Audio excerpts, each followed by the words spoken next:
அப்பாங்கிறவர் கம்பீரமானவர், அப்பாங்கிறவர் கொஞ்சம் கெத்தானவர், அப்பாங்கிறவர் சுயமரியாதைக்காரர், அப்பாங்கிறவர் தன்மானம் நிறைந்தவர்.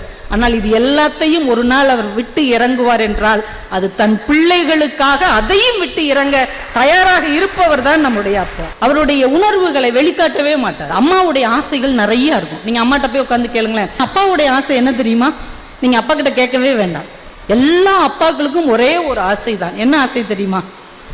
தான் பிள்ளை ஒரு பொருளை கேட்டு அது என்னால வாங்கி கொடுக்க முடியாது என்கின்ற நிலைமை மட்டும் தனக்கு வரக்கூடாது என்பதுதான் எல்லா தகப்பன்களின் ஆசையாக இருக்கு. அம்மா கை பக்குவத்துல அவிஞ்ச இட்லி எவ்வளவு ருசியா இருக்கு நமக்கு தெரியும்.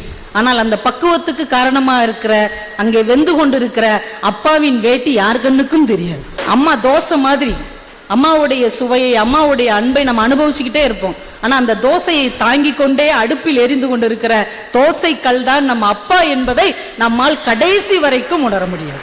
அலாவுதீனும் அற்புத விளக்கும் அப்படின்னு ஒரு கதை நம்ம படிச்சிருக்கிறோம். அந்த அலாவுதீன் எங்க இருக்கிறான்னு தெரியாது. ஆனா அந்த அற்புத விளக்கு எல்லார் வீட்டிலும் அப்பா என்கின்ற பெயரில் தன்னை இருட்டில் ஆழ்த்தி கொண்டு தன்னை உருக்கி கொண்டு நம் வாழ்க்கைக்கு வெளிச்சம் தந்து கொண்டிருக்கிறது.